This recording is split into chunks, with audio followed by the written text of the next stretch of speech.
I'm Dan Morris. You're watching Bosun Dan Bushcraft. I'm stood in the dark, and today we're going to be taking a look at another animal trap.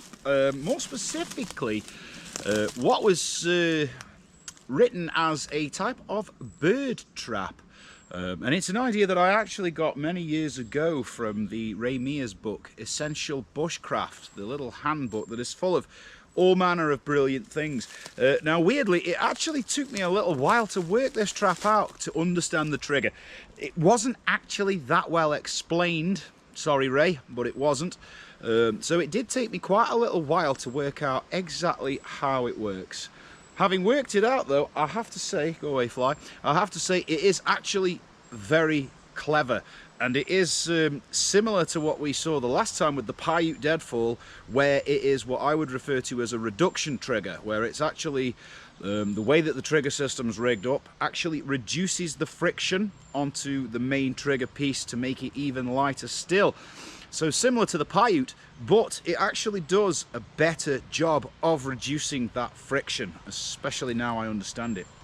So, what we're going to need first of all is the spring to actuate it. So we've got a nice bouncy stick on a tree.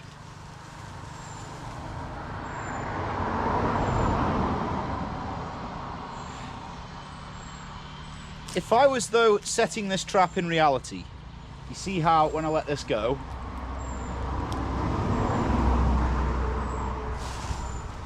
if I was setting this trap in reality and I wanted to catch an animal with it, you see how when I let this go, it's not the fastest springy thing. That's because all of the leaves on it, now the trees are all in leaf, because it's got all those leaves on it, that's acting as like an air brake and slowing the action down. If I was really catching an animal and not just demonstrating it, I would simply trim all the side sticks and leaves off it to make it a much faster spring. We're only demonstrating it today. There's not really much point sabotaging the tree like that. We'll leave it on and we'll just deal with the slower action, because there's no point vandalising it for nothing. And I won't be using it to catch an actual animal, I'm just going to use it to show you. So first things first, this is going to be our spring. And I'm going for, you can use any old string, you can use paracord, anything you want.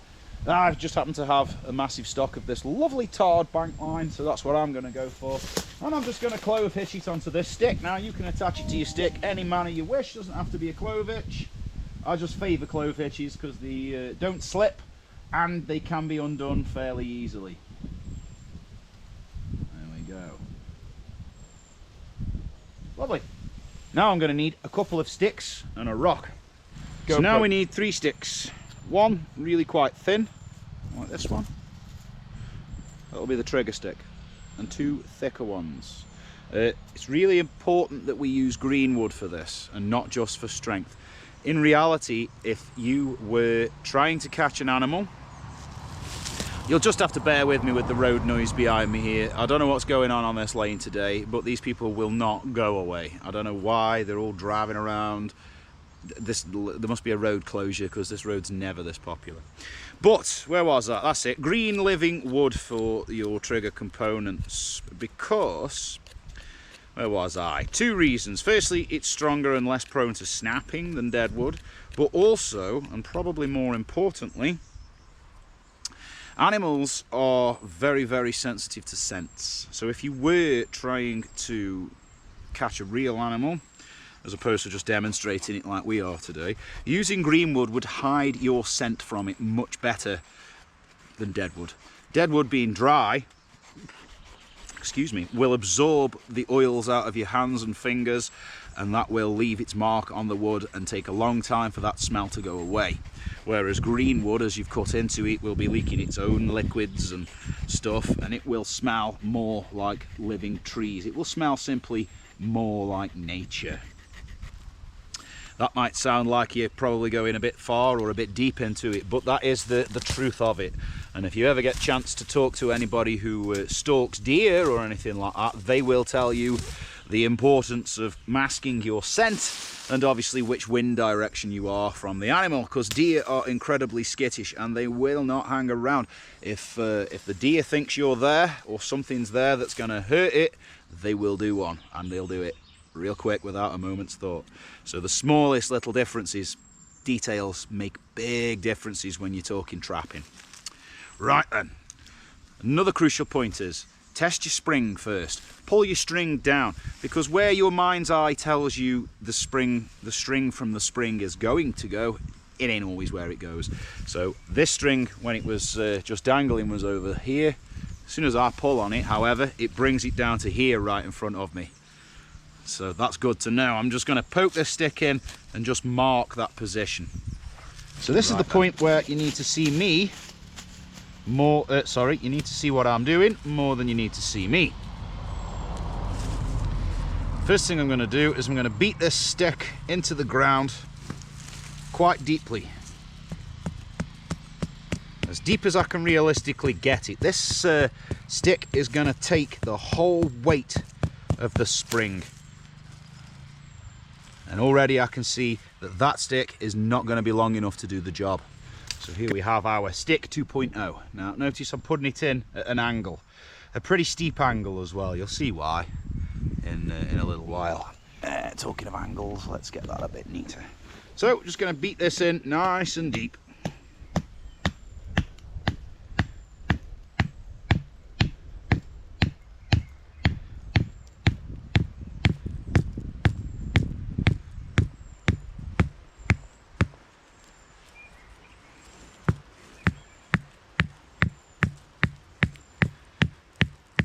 Get that thing in there. So like I said, this is going to have to take the full weight of the spring.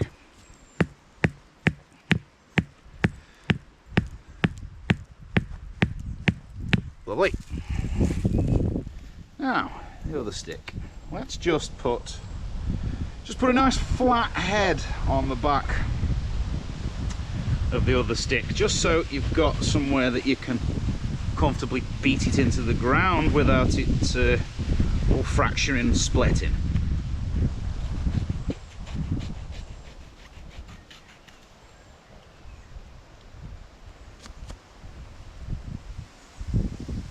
Nice point on the other. This particular variant of this trap is going to use a noose, a snare basically.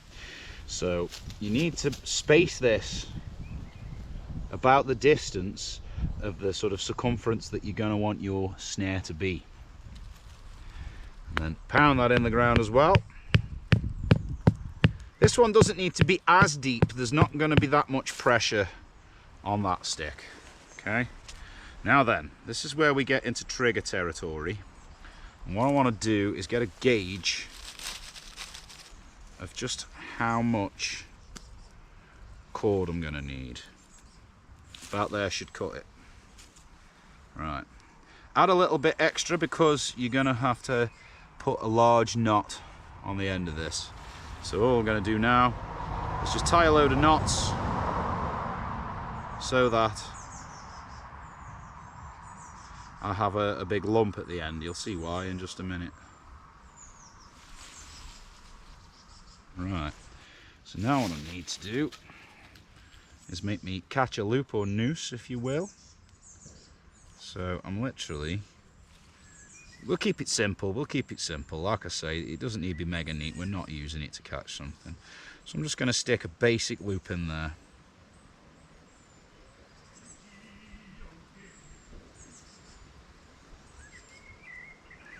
There we go. Hey, a little bit of tail on it so we can attach it to the other line. Lovely. Nice and simple. Then, like I say, nice and simple snare system. I'm literally just going to do that.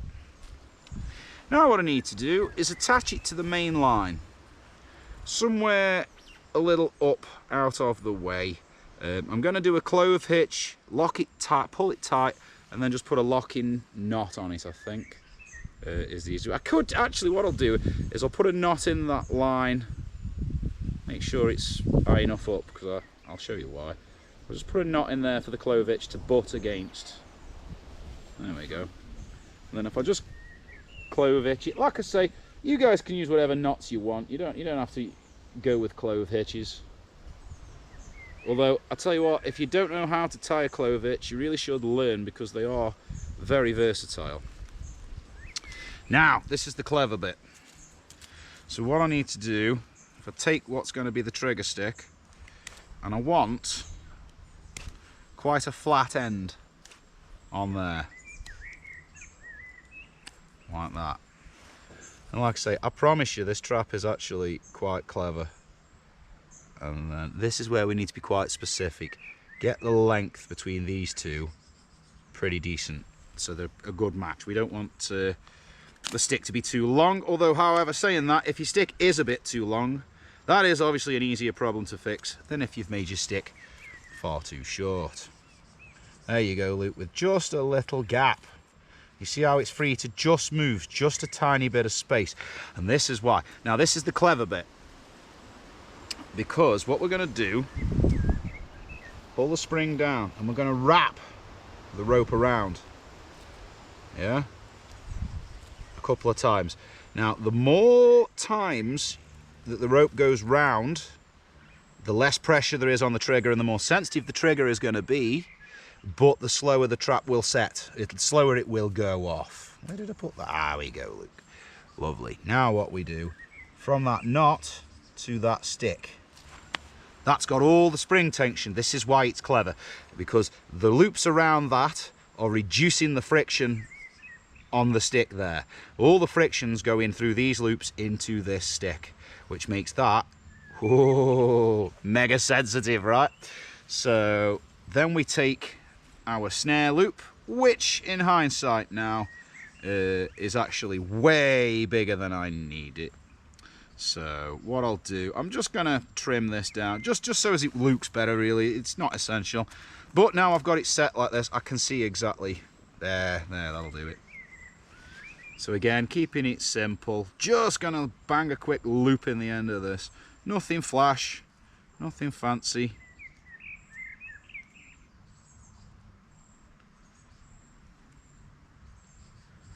There's my loop, and then just thread the loop through it to make the snare. Now then, that'll go over there, and there is conveniently a nice little nick there, look, from a side bow, where I can just rest that. Okie dokie. Right, so we see the idea, because this is exactly what tripped me up when I saw it in the book. It wasn't explained very well. It shows you a picture similar to this, but what it doesn't explain is the way that it works with these loops around the twig, and then the knot with that stick that makes it a hair trigger. You see there's no friction on that whatsoever. Now that's where your bait would go. And get me a stick. I don't want to get caught in this trap, because last time I did it I got stuck. And we see just how sensitive this is. Any movement on that, oh, sticky line, Luke. So that didn't go, and what does that tell me? Well, for a start, it got trapped under its own knot there, but also bank line is a little sticky. And I think what we need to do, what I did that time, was wrap upwards, so it kind of locked itself. So this time what I'm going to do is start there, and instead of wrapping up, I'm going to go down. Let's try that for a game of soldiers. There we go. Let's have a go with that, and then we'll put the little trigger stick back in, wiggle that up a bit just to make it more sensitive. Oh no, that's going to slip. Yeah. So as with all of these traps, it is a little fiddly until you get it right. Ha! Now there's no friction on that whatsoever. I can feel, oh, I can feel how sensitive that is. Excellent. Right then. So yeah, there's something. Again, this is another one of those where I've used this trigger system and other things. First time I've built this exact trap. So you live and learn. This is why anytime you set a trap, always test it, because you need to do what I've just done there. Wrap the rope going down. If you put the main line at the bottom and wrap up, it seems to self-lock and won't work. So same again, lay that over it. Now there would be your bait on there for whatever animal you're targeting. And there we go. There we go. Now, that wasn't very violent with the spring, but I did say, well, I'm not going to strip all the leaves off just to make the more springy for the demonstration. There's no point vandalising the tree. But again, that's no pressure whatsoever. So if we were catching an animal, you'd want to strip all them leaves off it and make it really fast acting, because depending on what animal you're going for, squirrels and birds and things, they have got lightning reactions and they will disappear the moment anything happens. In fact, a friend of mine was trying to catch a rat with a Paiute deadfall. He got a rat in his garden and he wanted to catch it with the Paiute deadfall. And he said the trap keeps going off, but they ain't got no rat. And he'd got a rock that was about that wide. And I said, swap out the rock for a paving slab, so it hasn't got the time to do one. Next day, dead rat. Ta-da! Silly little things like that. You've got to know your quarry. You've got to know its reaction speed. It's one of them. Right, let's just set this once more. My trigger stick, that's not it. Oh, it's there, conveniently. Lovely.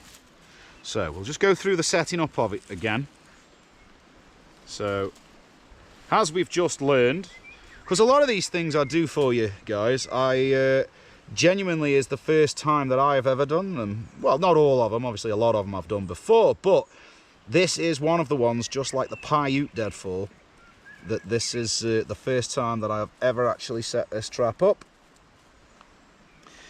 But this trigger system I've used before for other such things, and the reason I have is because I can see the potential of it being a reduction trigger, reducing friction on the trigger itself, and therefore making it far more sensitive. Yeah.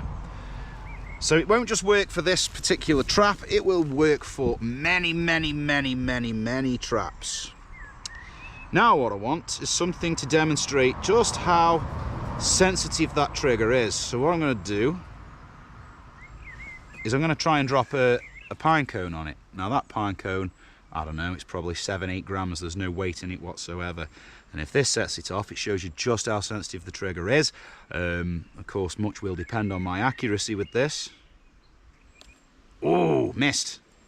Try again. I can't aim this. Ready? Go. Hey, there we go. Just a little tiny light pine cone. And that is the power of a reduction trigger system, because the friction is going through the stake in the ground and not the actual trigger system. So unlike a lot of unlike a lot of traps where the trigger system itself bears the brunt of the main load of the trap, so say the figure 4 deadfall, yeah, you can tune it. I said on that video, you can tune it and make it real sensitive, but the reality is the mechanism itself is bearing the full brunt of the weight of whatever it is you're going to crush with. Whereas the Paiute uses the lever system to reduce it. This uses coils around the stick to reduce it. Now, the more coils you use around that stick, the more you're going to reduce the friction on your actual trigger stick, your bait stick, but the slower the trap will then go off. But I have used the same knot and loop system for rock deadfalls, where you've literally dangled a rock over something, and when you interfere with it, whoosh, poof. But that system is it's a really good way of getting a very sensitive trap, because like I say, a lot of the problems with these traps is the amount of friction that they generate, and then an animal has to interact with it with a great amount of force, and most animals don't want to be caught. They're nervous and they won't interact with things like that. You have to make it sensitive enough so that it's easy to set off. But that, having now put it into practice as opposed to seeing it in the book where I was dead confused about it, seems like a perfectly sensible way to catch quite a small animal. So, as always guys, because it's just a quick one from me today, as it is still heavily motorbike season and I have a lot to do with the 3 ladies at the moment, the bikes I mean, that's just a quick one for today. So as always, get out there, get having fun, get bushcrafting, be safe, get practicing your string-based reduction triggers. Really is a useful little thing to put in your mental toolbox, because remember, bushcraft isn't about equipment. I've got a video coming at some point soon where I'm going to look into some bushcraft equipment and show you exactly why you don't need it. Bushcraft is knowledge. Nice and light, costs nothing, but it's there for you. And this is definitely a system that you want to practice and put in that little magical toolbox in your head, so that you're not carrying around fancy traps when you can just make something within 5 or 10 minutes with a rock and some sticks and a bit of string. Other than that, guys, that is Bosun Down out, and I will catch you on the next one.